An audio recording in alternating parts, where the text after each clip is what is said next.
It was an upsetting story that shocked the country in 2018.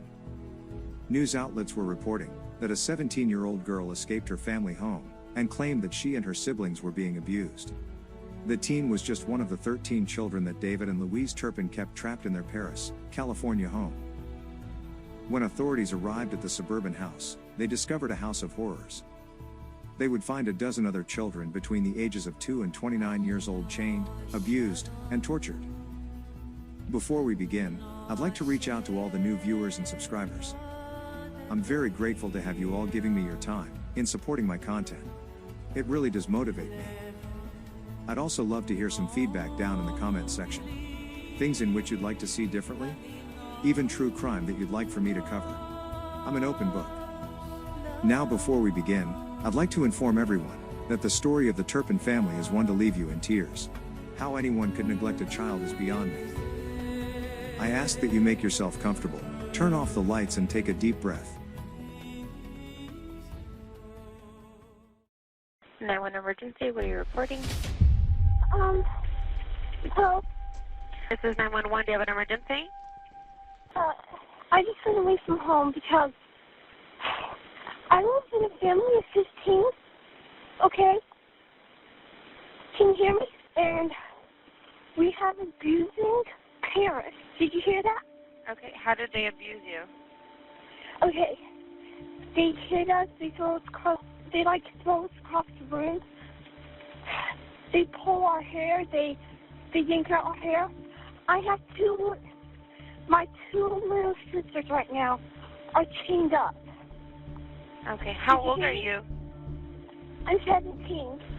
What's your name? Jordan Turpin. What's your address? Okay, you gotta give me a minute. This is gonna take a while. I've never been out. I don't go out much, so I don't know anything about the streets or anything. Does anybody at the house take any kind of medication? Oh, I don't know what medication is. My name is Jordan Turpin, and on January 14th of 2018, I had escaped my home. I had snuck out the window and entered a world I was unfamiliar with.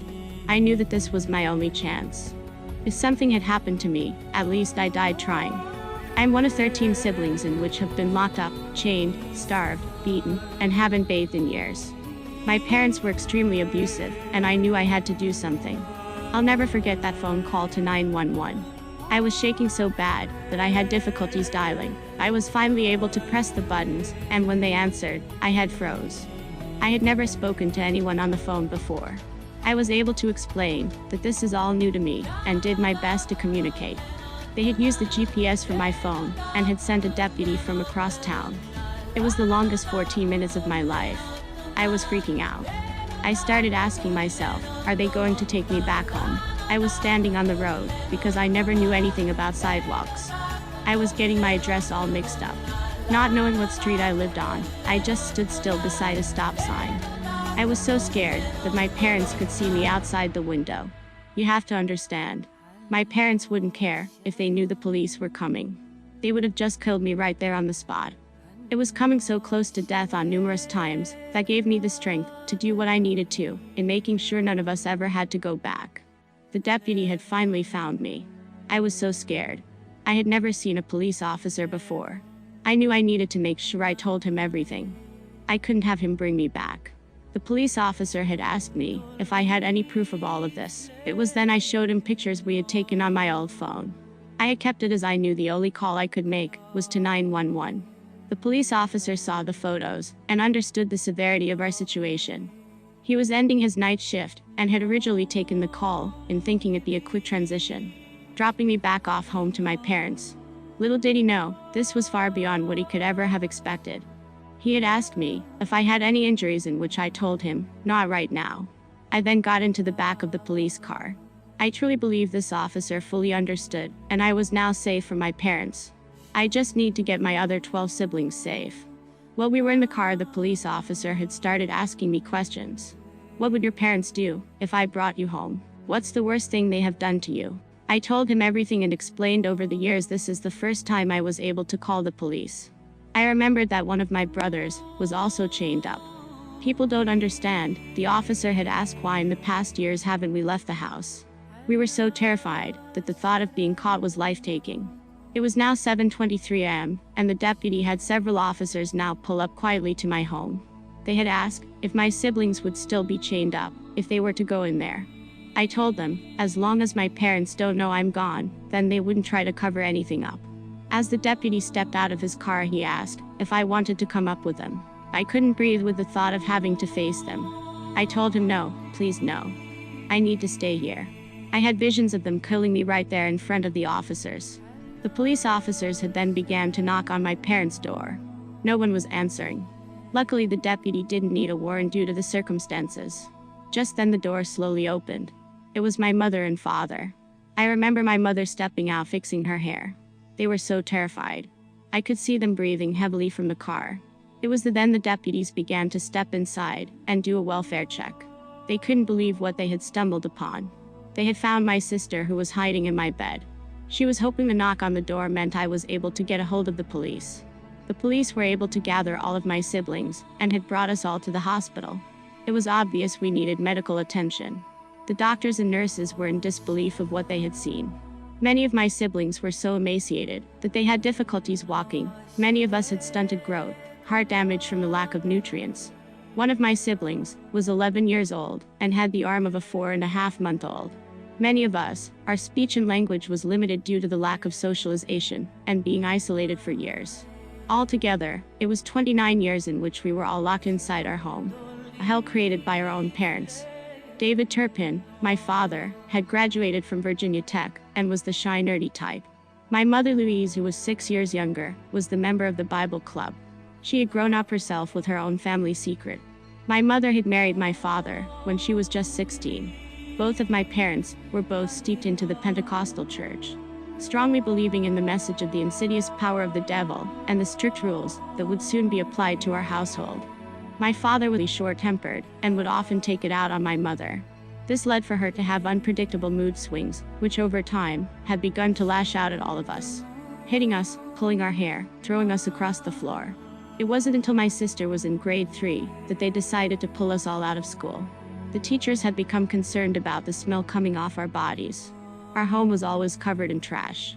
The smell had attached itself to our skin. It was then after our parents have moved us to another home located in Rio Vista, Texas. I remember my parents would always have us gather up and taking family photos. It never made sense, for we knew how they truly felt. To find out, it was to send to other family members and having them believe everyone's okay. It was during this move that my parents made a new rule of never being allowed outside.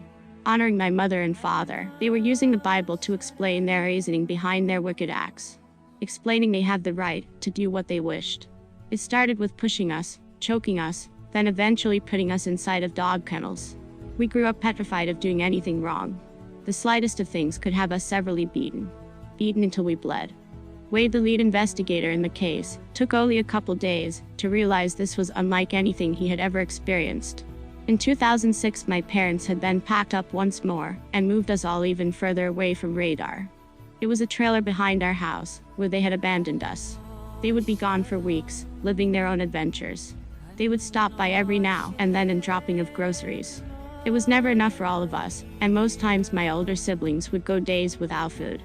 Many of us were forced to eat leaves and grass if we had run out of ice cubes and ketchup. My older siblings were told to discipline us, if needed, by putting us in cages, and that if they didn't, they too would be put in cages. The nightmare choice. 3 years had gone by, and no one had noticed us, our whereabouts. My parents had decided to renew their vows, and took us all to Las Vegas. We were just so happy to be out. But the whole time it was sickening. Pretending like we're this whole big happy family, knowing the truth, and what we were going home to. It bothered me so much that my parents could betray everyone. From 2010 to 2018 we had then moved, and lived in a rural subdivision in California. I remember my dad getting this new Mustang with the license plate, David and Louise Forever. It was then my mother had begun going on massive shopping sprees. A childlike obsession in children's clothes and toys, all in which she would hoard from us. In fact, the punishment for touching any of it would have us put in cages or chained up. My parents would always eat fast foods, frozen meals, the good stuff. They would even have us prepare for them, while we starved and watching them eat it. Our fridge was only ever stocked with items they would eat.